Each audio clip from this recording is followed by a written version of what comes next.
Amen. Quand il dit « Je suis un Dieu jaloux », il dit « Tu n'auras pas d'autre Dieu ». Ça veut dire que tout ce qui va venir faire la concurrence avec moi dans ton cœur devient pour moi un problème. Alléluia.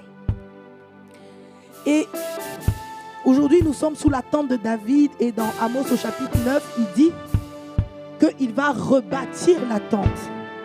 Ça veut dire que ce pourquoi il nous a créés initialement, quand il dit « Faisons l'homme à notre image, à notre ressemblance », c'est parce que Dieu voulait s'assurer qu'il soit ta seule et unique source.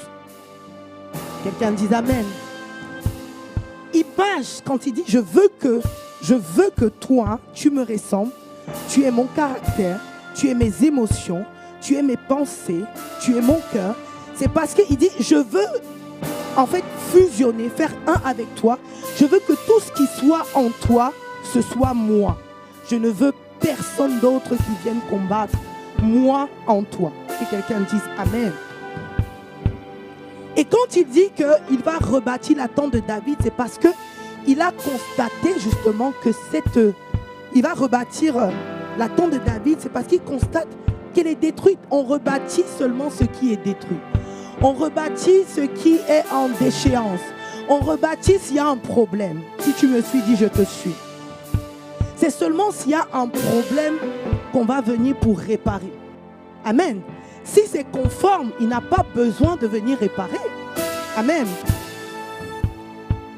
Et il précise justement dans Exode au chapitre 20, « Je suis un Dieu jaloux ».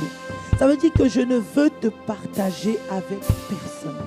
Voilà pourquoi tu peux acclamer ton voisin qui est à côté de toi parce qu'il a une raison. Il a préféré Dieu au travail. Il a préféré Dieu à autre chose. À être en train de faire autre chose en ce moment même. Dieu, ça veut aussi dire source. Dieu, ça veut dire je suis.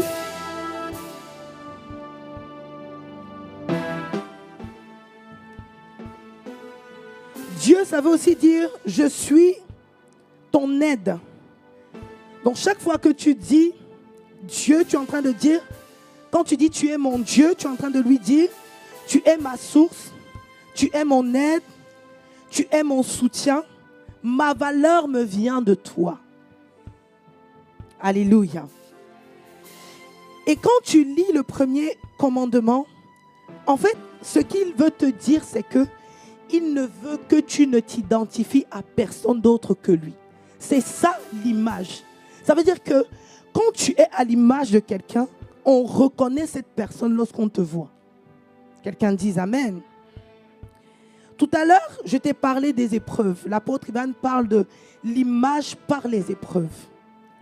Le péché dans le jardin d'Éden, le péché d'Adam, ce que le péché d'Adam a créé, c'est une défiguration de l'image. Voilà pourquoi il fallait que Jésus-Christ meure, il ressuscite, il nous réconcilie avec la présence de Dieu. Et la Bible dit que Jésus a expié nos péchés. En fait, il a réparé nos erreurs, il a réparé nos torts, il nous a redonné l'image. Amen. Et les épreuves, en fait, te permettent de réaliser. Quand tu passes par une épreuve, comme cet homme qui a écrit le chant Amazing Grace, c'est qui lui a donné d'écrire le chant Amazing Grace, c'est parce qu'il a réalisé que malgré qu'il venait de perdre sa famille, ses biens, il avait tout perdu, il était encore debout et il avait la grâce d'être en vie et d'être en joie. Et donc il a écrit ce chant en disant « Waouh, comment se fait-il que malgré toutes ces épreuves, je suis encore debout, j'ai encore la joie, j'ai encore la paix. Ça, c'est parce qu'il y a quelqu'un, ma source, m'a permis de tenir. » Que quelqu'un dise « Waouh ». En fait, l'épreuve n'est pas là pour te détruire. Dieu permet l'épreuve parce qu'il veut, vous savez, Dieu est un Dieu de processus. Il faut que, en toi, qu'il puisse prendre toute la place. s'il se rend compte, quel que soit ce qui a commencé à prendre la place de Dieu dans ta vie, cette chose-là s'appelle idole. L'idole n'est pas forcément, n'est pas forcément un hôtel qu'on bâtit, on met, on bâtit une statue. Non, non, non, non, non. L'idole, c'est tout ce qui dans ta vie a pris une priorité par rapport à Dieu. Ça peut être, même le ministère peut devenir une idole. Même aller à l'église peut devenir une idole.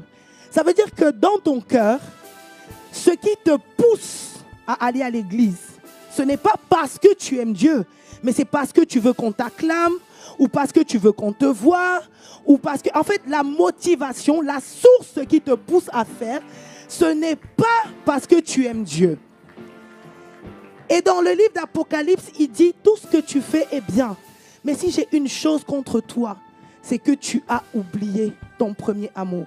Dieu veut, avant que nous ne fassions tout ce que nous fassions, que nous le fassions d'abord parce que nous l'aimons. Et je vais vous prendre l'exemple dans le cadre d'un couple.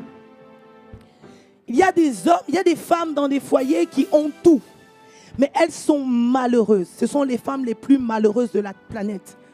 Parce que la personne qu'elles veulent, c'est leur mari, mais le mari, il n'est pas là en fait. Il les trompe avec 50 000 femmes, mais il leur donne tout.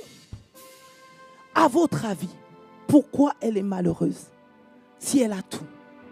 Elle est malheureuse parce que ce qui l'a amenée à être dans ce foyer, c'est le mari. Mais le mari qui l'a amenée à être là, n'est lui-même pas là, mais il est avec d'autres personnes. Et elle souffre. Que quelqu'un dise aïe aïe aïe. Que quelqu'un dise aïe aïe aïe. Cet après-midi, nous voulons remettre les choses en place. Voilà pourquoi dans le livre d'Apocalypse, il dit, j'ai une chose contre toi. Tout ce que tu fais est très bien. Si la régie peut m'aider avec le verset. Il dit, tout ce que tu fais, c'est très bien. Le fait d'aller évangéliser, le fait d'aller au travail, le fait de parler, enfin, tout ce que tu fais, c'est très bien. Tu viens à l'église, tu sers, c'est très bien. Mais si j'ai une chose contre toi, c'est que le premier amour, la source. Parce que quand on dit Dieu, quand tu dis il est mon Dieu, quand tu dis c'est mon Dieu, ça veut dire que tu es en train de dire tu es ma source. Ça veut dire que tu es tout pour moi. C'est ça Dieu. Dieu, ça veut dire que c'est toi qui me donnes la ressource. Et au moment où il commence à te partager avec autre chose, il n'est plus ta source. Quelqu'un dise aïe aïe aïe. Et c'est là que l'idole arrive. Et il précise ici, je suis un Dieu jaloux. Comme toute femme, comme tout homme qui est dans un couple et qui se rend compte qu'elle n'est plus la priorité de son mari, elle manifeste ce qu'on appelle de la jalousie. Quand elle se rend compte que son mari la trompe ou l'inverse, ou que la femme trompe le mari, c'est pour ça que Dieu dit exclusivement dans Malachie au chapitre 2, il dit qu'il hait le divorce. C'est-à-dire que là où il y a quelque chose qui va, Dieu est un Dieu qui aime être le seul. Il veut être le seul. Que tu n'aies pas à le partager avec quoi que ce soit. Avec qui que ce soit. Voilà pourquoi il te dit que si j'ai quelque chose contre toi, c'est que tu as oublié ton premier amour. Toujours dans Exode au chapitre 20, il nous explique que nous ne devons, il te dit, n'identifie personne d'autre comme ta source. Ça veut dire, ne donne pas plus de valeur à ton travail. Ne donne pas plus de valeur à tes enfants. Ne donne pas plus de valeur à ta famille. Combien de fois nous abandonnons nos assemblées, nous abandonnons nos réunions, nous abandonnons des temps de prière, nous abandonnons nos églises juste à cause du travail, des enfants. En fait, autre chose a pris la place de Dieu dans nos vies. Quelqu'un dise aïe, aïe, aïe. Et pendant l'attente de David, il veut rétablir cela. Il veut rebâtir cela. Il dit, là où il y avait ce désordre-là, il faut que l'ordre revienne. Parce que si tu perds ta source, tu perds ta ressource. Note ça, s'il te plaît. Si tu perds ta source, alors tu perds ta ressource. Dans Exode au chapitre 3, versets 7 à 9, Dieu fait une promesse à son peuple où il dit que, on va le lire, hein, Exode 3, versets 7 à 9. Comment on sait que tu as perdu ta ressource? Comment on sait que tu as perdu l'image? Comment on sait que tu as perdu ta source, qui te donne la ressource? Comment on sait que tu l'as perdue?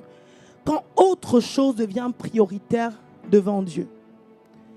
Quand le temps de méditation, le temps que tu passais avec Dieu, le temps que tu passes en train de lire la Bible, tu passes plus de temps sur les réseaux sociaux qu'en train de lire la Bible. Tu passes plus de temps au travail qu'en train de lire la Bible. Tu passes plus de temps avec ta famille qu'en train de méditer la parole. Là, on voit qu'il y a un décalage. Maintenant, je ne suis pas en train de te dire de passer toute ta journée à lire la Bible. Il faut bien que tu ailles travailler.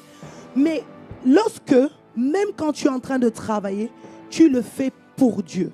Même lorsque en fait, tout ce que tu fais, tu le fais déjà par rapport à ta source qui lui te donne la ressource. C'est ça le point. Amen. Exode 3, 7 à 9. Exode 3, 7 à 9. Je vais le lire.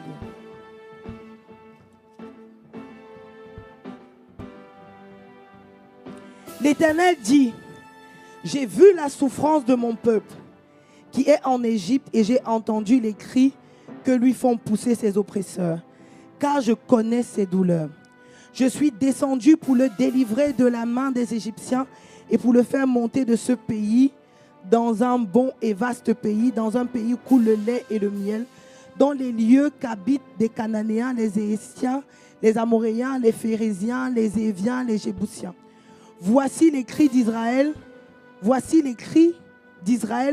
sont venus jusqu'à moi et j'ai vu l'oppression que leur font souffrir les Égyptiens.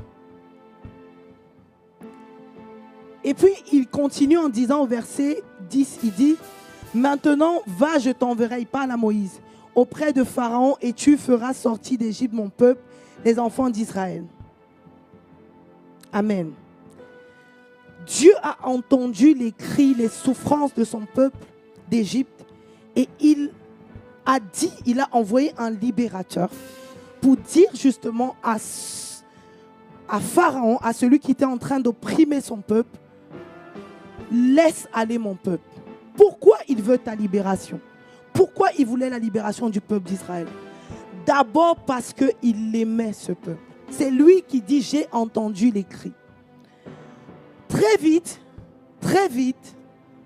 nous troquons, nous avons l'impression que Dieu n'entend pas nos cris et que nous avons à nous battre de nous-mêmes.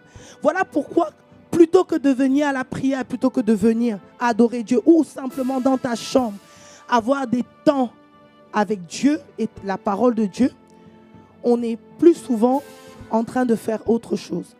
Parce qu'on a l'impression que quand on est en train de prier ou quand on est en train de passer du temps dans la parole de Dieu, on perd notre temps. Nous n'avons pas compris que c'est justement pendant que nous sommes en train de faire ça que nous sommes en train d'avoir la source pour tout le reste. Quelqu'un dise Amen. Ta source, c'est la source qui te donne la ressource. Si tu n'as pas la source, tu n'as plus la valeur. Même quand tu travailles, qu'est-ce qui fait au travail que... Baisse légèrement. Qu'est-ce qui fait au travail ou à l'école, qu'est-ce qui fait dans ton environnement que tu te distingues par rapport à d'autres? C'est d'abord ta source. Et si n'as plus cette source qui est Dieu, en fait, tu deviens une race classique. Tu deviens là où Dieu, quand il nous fait à son image, à sa ressemblance, il crée une nouvelle race d'hommes, des hommes et des femmes qui sont là pour dominer. Ce qui se passe, c'est que tu deviens juste quelqu'un de classique.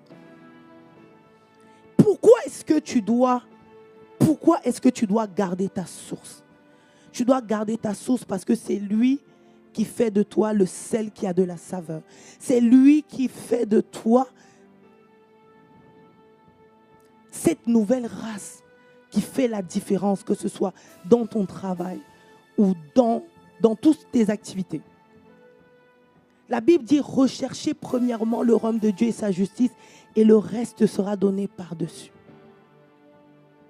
Plus nous cherchons Dieu, plus nous demandons à Dieu de nous remplir, plus nous aimons Dieu, plus le reste, ce qui nous fait étioler le temps de Dieu. Combien de fois le temps de Dieu est étiolé?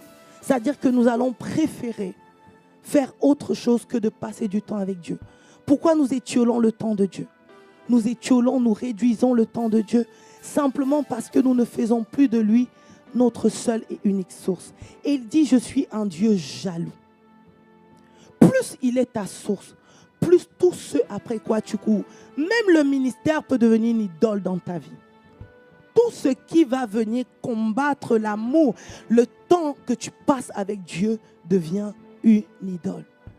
Tout ce qui va venir occuper plus tes pensées, je dis bien occuper plus tes pensées.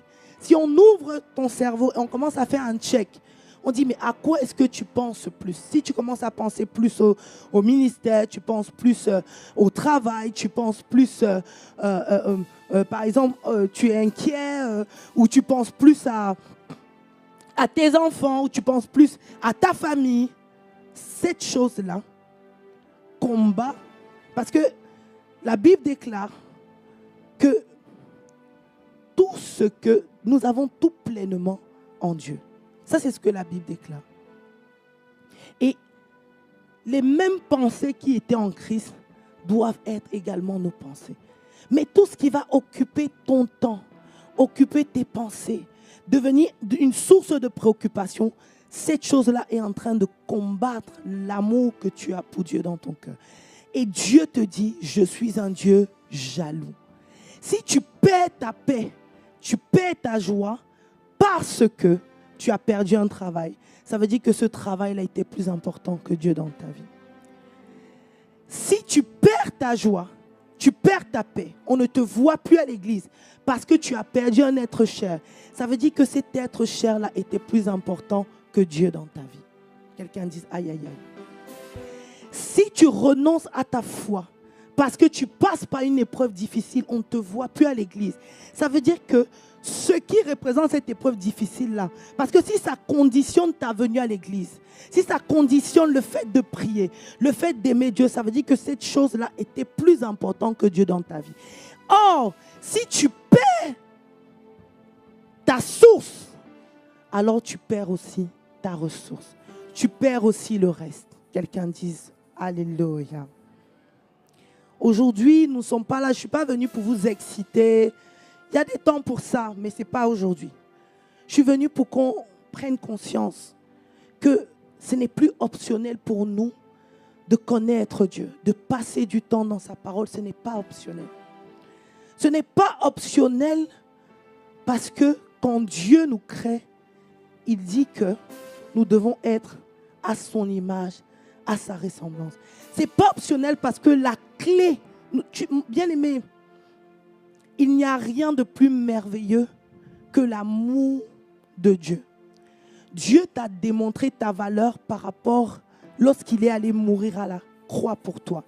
Parce que, en fait, si tu mets sur une balance, tu mets quelqu'un, tu mets deux choses sur une balance et que la balance s'équilibre, ça veut dire que les deux choses ont la même valeur. Donc si Jésus meurt à ta place, s'il meurt à la croix pour toi et que toi tu es de l'autre côté, ça veut dire que tu as exactement la même valeur que Jésus sur la balance. Ça veut dire que toi, tu vaux sa vie. Je ne sais pas si on me suit. Si tu me suis, est-ce que tu peux dire je te suis?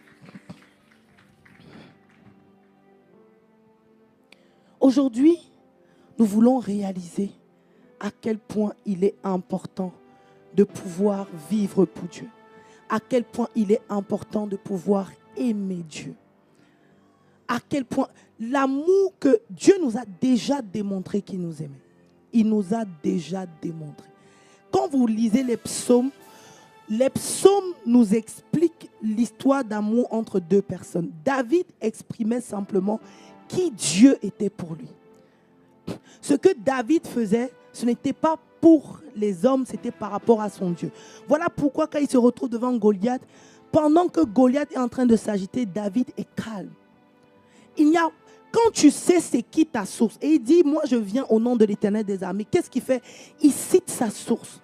Quand tu sais c'est qui ta source, les situations, les épreuves ne t'agitent plus. Tu comprends juste que c'est parce que Dieu t'aime, parce que Goliath dans la vie de David montre simplement la grandeur de David. C'est tout.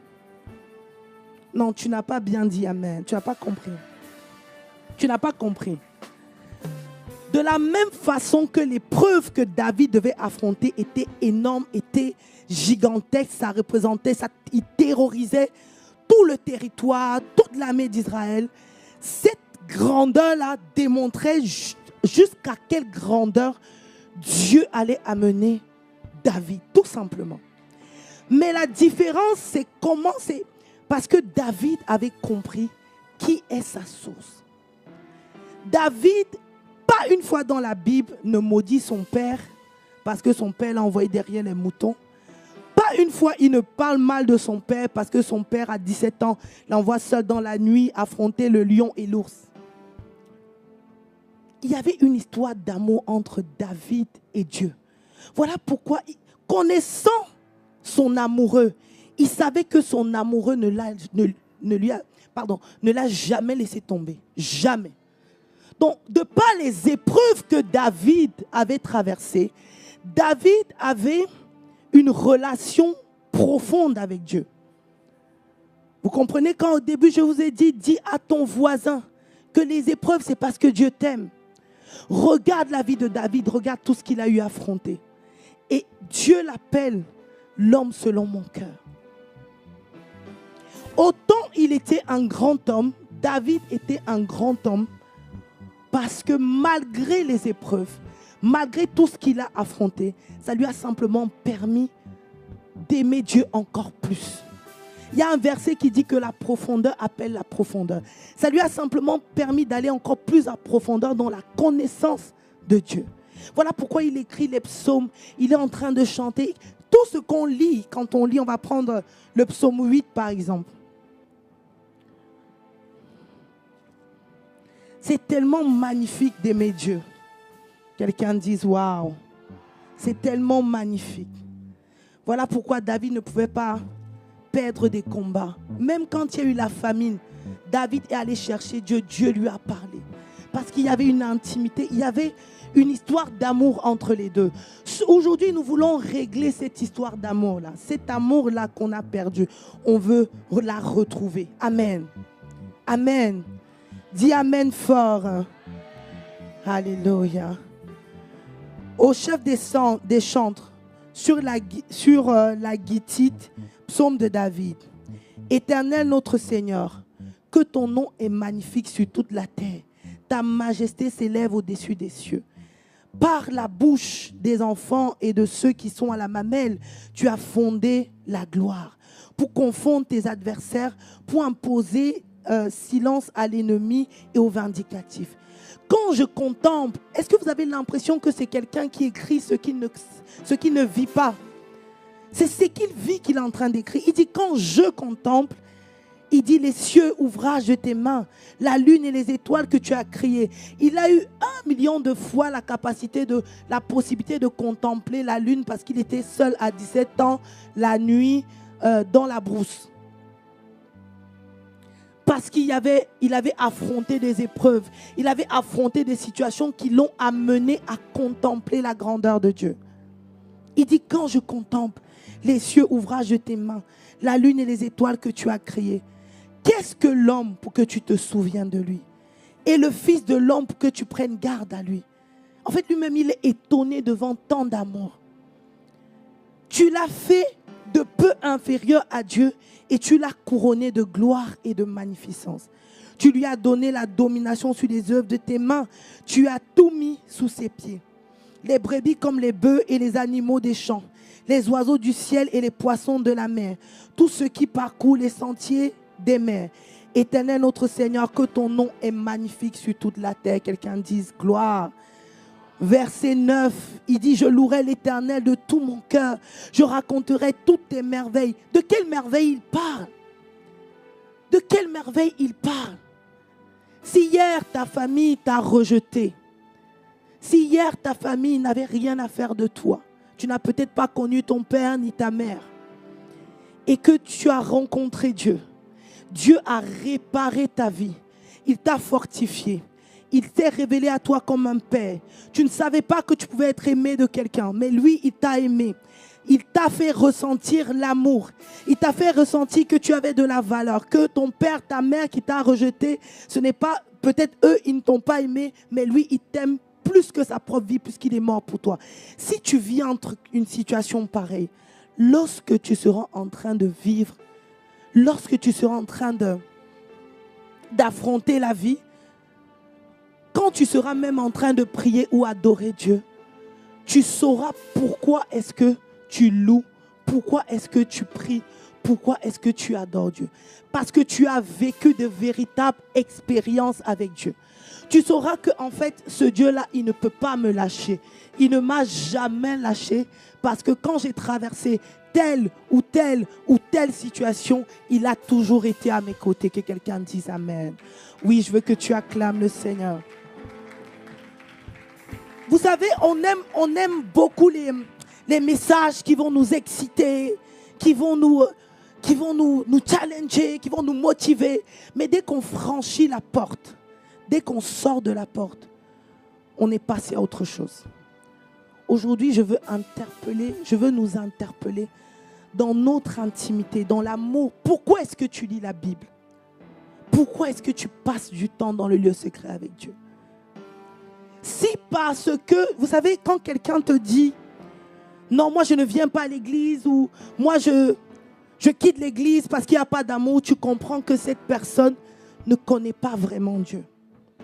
Parce que quand tu connais Dieu, Paul a dit dans Romains 8, « Qu'est-ce qui peut me séparer de l'amour de Dieu ?» Quand tu connais vraiment l'amour de Dieu, il n'y a au contraire les épreuves viennent simplement pour te révéler à quel point Dieu t'aime. Parce qu'il y a des épreuves que tu traverses parce que Dieu te fait suffisamment confiance. Il sait que cette épreuve va t'amener encore plus haut. C'est simplement parce que Dieu t'aime encore plus. Donc désormais, quand tu vis une situation qui est différente de cette, c'est pour ça que ne laisse jamais ton voisin influencer ton adoration quand tu es dans la présence de Dieu. Ne fais jamais ça. Parce que vos histoires ne sont pas pareilles. Non, non, non, non. Il y a des personnes qui, eux, dans leur vie, ils n'ont jamais rien traversé, jamais rien affronté. Donc, tu ne vas pas leur demander d'être bouillant dans la présence de Dieu. Non, tu ne vas pas leur demander de sauter, de danser. Parce qu'ils n'ont pas compris ce que ça veut dire que j'étais dans la fosse et tu es venu m'enlever de la fosse. Ils ne comprennent pas ce que ça veut dire. J'étais sans espoir et tu es venu me donner de l'espoir. Ils ne comprennent pas ce que ça veut dire. J'étais découragé, j'étais écrasé, j'étais à terre et tu es venu me relever. J'ai dit à une personne un jour qui traversait par des épreuves tellement difficiles. En fait, chaque jour, des situations nouvelles arrivaient et c'était tellement déchirant, tellement qu'à un moment donné, je lui ai dit, tu as tellement, et je vous parle de quelqu'un qui connaît le Seigneur. Je lui ai dit, tu es tellement arrivé au fond que là, tu ne peux que remonter. Vous comprenez? Il y a des gens qui vivent des expériences où il n'y a que Dieu qui peut les prendre par la main. Ne prétends pas que ton adoration sera semblable à l'adoration de cette personne. Parce que quand cette personne est en train d'adorer Dieu, elle sait qui elle adore. Elle n'est pas juste en train de multiplier les mots. Nous sommes justement dans l'attente de David. Nous parlons d'adoration, non? Nous parlons d'adoration. Quand la personne adore Dieu, elle ne répète pas des mots, Chaque mot qu'elle dit a une signification dans sa vie. Chaque phrase qu'elle dit. En fait, quand elle dit que tu es fidèle, elle sait que tout le monde l'avait abandonné et qu'il n'y a un seul qui est resté fidèle. Quand il dit « je rebâtirai la tente de David », il est en train de dire « je vais te rappeler qui je suis pour toi. Je vais te rappeler que pendant que tu es passé par le feu, le vent, les eaux, c'est moi qui étais dans le feu avec toi. C'était moi le 4e homme. Voilà pourquoi quand tu es en train de m'adorer, adore-moi en sachant que j'étais le 4e homme dans le feu. Quand tu es en train de m'adorer, adore-moi en sachant que c'est moi qui t'ai fait marcher sur l'eau. Lorsque tu as commencé à marcher sur l'eau et que tu t'es enfoncé, je t'ai prise par la main et je t'ai relevé. C'est ça. Aujourd'hui, il veut réparer le premier amour. Refuse de ne pas avoir d'expérience ou d'histoire avec Dieu. Refuse ça. Ce qui te maintient en feu, ce qui nous maintient en feu durant des années et des années. On échangeait avec un pasteur. On était à table avec pasteur Narcisse et c'était deux autres serviteurs. Et on leur racontait notre histoire.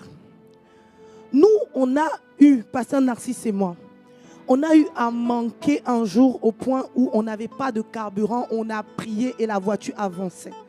Avec la prière. Je suis sérieux, ce n'est pas la blague.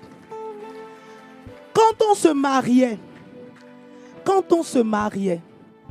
moi j'étais allée me préparer. On a maintenant les mariés, quand ils se marient, ils sont tellement l'abondance. Bon, c'est même une situation, c'est même sine qua non en fait. C'est-à-dire que si tu n'as pas l'argent, ne viens même pas me...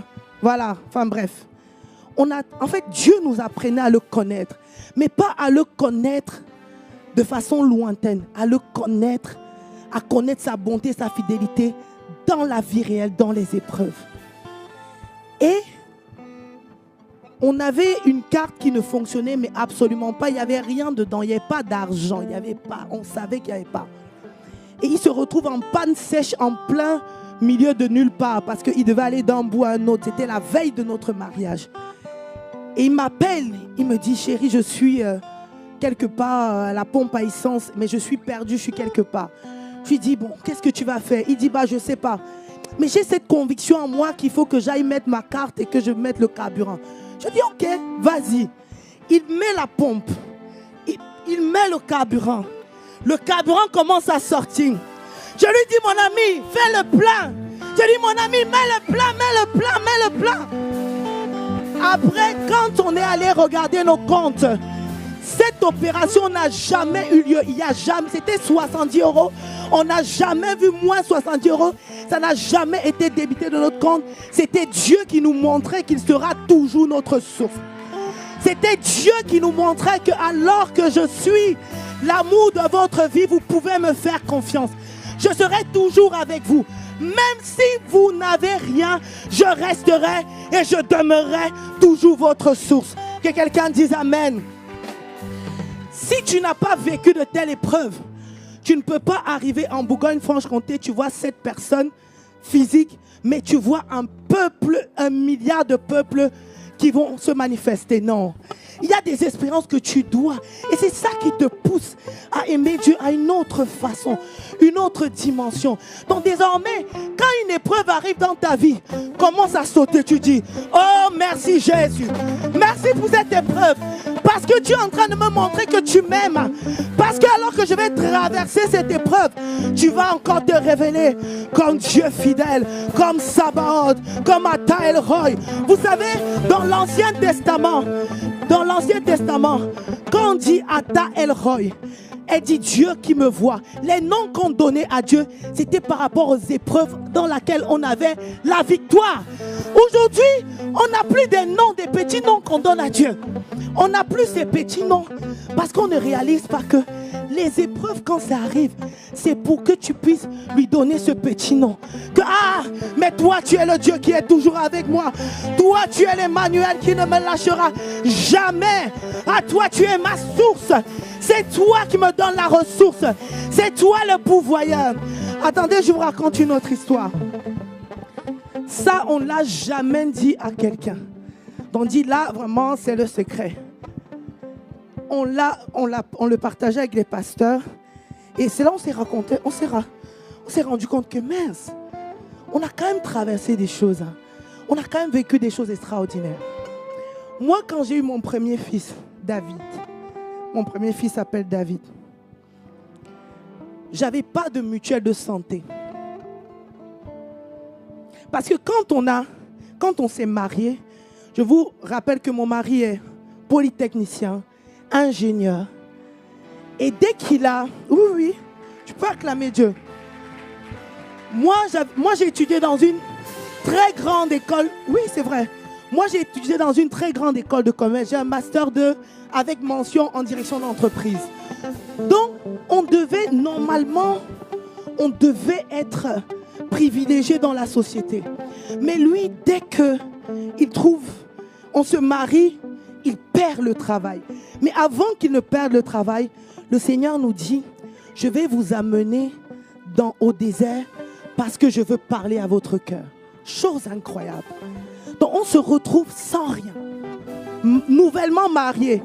Je connais cette femme-là que tu as épousée qui va te dire, ah ben si c'est comme ça, bye bye, au revoir, ciao. Non. Dans cette difficulté, on était là tous les deux. Donc il s'avère que je n'ai pas de mutuelle de santé. Je n'ai pas de mutuelle de santé, mais je suis enceinte. Et cet enfant, il faut bien que je l'accouche et je n'ai pas d'argent. Alors qu'est-ce qu'on faisait? On disait, Seigneur, tu as dit, c'est toi qui as dit, que tu vas nous amener au désert pour parler à notre cœur. Tu as pourvu la manne au désert. Donc au désert, on a la manne. Comme tu as pourvu la manne au désert, alors il faut nous dire dans quel hôpital je vais aller accoucher. Il nous a dit, tu vas aller accoucher dans le plus grand hôpital de Milan. Et on lui dit, mais il n'y a pas d'argent pour aller accoucher dans le plus grand hôpital de Milan. Il dit, tu vas aller avec moi. Et chaque fois que j'allais, la femme me disait, madame, vous n'avez pas de mutuelle de santé. On ne peut pas vous prendre. Je dis, oui, je sais. Elle dit, madame, faites les examens. Elle prend le papier et dit, 0. Tu ne payes rien. Quand on a fait le calcul après l'accouchement, on était à plus de 15 000 euros et on rendait grâce à Dieu parce qu'il était notre Père, parce qu'on n'avait même pas dépensé 1 euro. Bien-aimé, moi je ne sais pas pourquoi tu adores Dieu, mais quand moi j'adore Dieu, je me souviens que j'étais dans des situations impossibles, mais que lui seul, il a été ma source. Je me souviens que moi j'ai traversé des vallées et des fosses, mais il a toujours été là pour me faire sortir des fosses.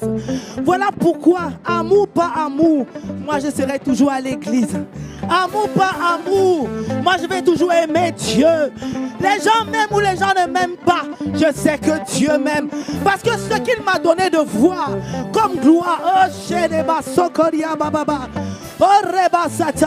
veux que tu te souviennes, quand tu adores Dieu, que tu te souviennes que ce Dieu-là n'est pas un homme. Des fois, nous avons l'impression que nous avons en face de nous un homme. Il n'est pas un homme. Dieu n'est pas un homme. Et la Bible, si que tu lis, quand il dit je veux que tu sois à mon image, à ma ressemblance, c'est parce qu'il veut que la Bible, si que tu lis, soit la vérité et la réalité pour ta vie au nom de Jésus. Voilà pourquoi je peux entendre des histoires des uns et des autres, mais je continue de leur parler de la Bible parce que ce Dieu-là, moi, je l'ai expérimenté. Vous savez, il est facile d'aimer quelqu'un quand tu le connais. Quand tu ne connais pas la personne, c'est souvent difficile. Comment veux-tu encore plus aimer Dieu si tu ne vis rien avec lui? Si tu ne le connais pas? Quand une situation, peut-être tu vis une situation familiale. Laisse-moi te raconter ma situation familiale. Famille déchirée. Parents déchirés. Il y a plusieurs qui passent par là et qui se disent qu'ils ne peuvent pas aimer. Dieu est la source de l'amour. Quand il te remplit de son amour, tu es capable d'aimer même ton pire ennemi. Tu es capable, parce que son amour est un amour inconditionnel. Assure-toi une seule chose, que ce soit lui qui soit ta source. Et s'il te permet de vivre ça, S'il te permet de vivre une situation familiale, c'est parce qu'il veut que, en traversant cette situation, tu puisses aider d'autres familles. Il dit, Simon, Satan t'a réclamé pour te cribler. Mais moi, j'ai prié pour toi. En fait, je me suis assuré d'être ta source. Pour que lorsque je serai ta source, non seulement tu traverses ça, mais que tu aides d'autres à traverser.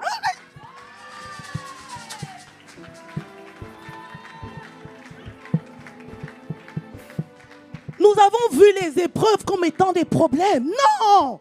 Non! L'épreuve est ton allié.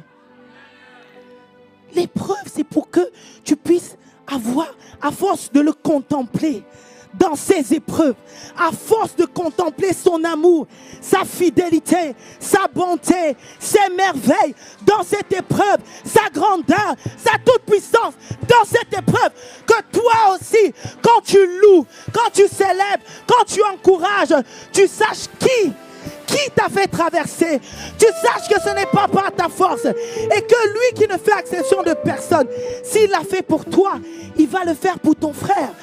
Comment veux-tu encourager quelqu'un si tu ne ressens pas sa souffrance et sa douleur? Quelqu'un vient de perdre un être cher, tu lui dis, oh bien, mon frère, ça va aller, mais tu ne sais pas l'enfer qu'il vit. Oh, quand il a été ton consolateur, quand il a été ton consolateur, lorsque tu parles à ton frère, tu dis, mon frère, il est le Dieu amour qui connaît toutes choses. Il va te consoler parce que s'il m'a consolé, la même grâce est à l'œuvre. Il va aussi... il va aussi te consoler. Ne t'inquiète pas, tu vas traverser. Ne t'inquiète pas, tu vas aimer à nouveau. Ne t'inquiète pas, s'il a...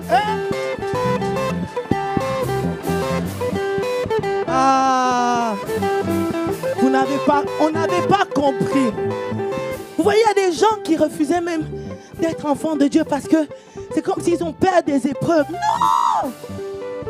Si le Dieu de l'impossible est dans la place, si le spécialiste des cas compliqués est dans la place, si Dieu est pour nous, si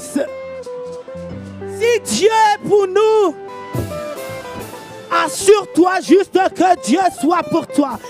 Assure-toi juste que tu sois son image à sa ressemblance. Assure-toi juste qu'il est ton seul et unique amour.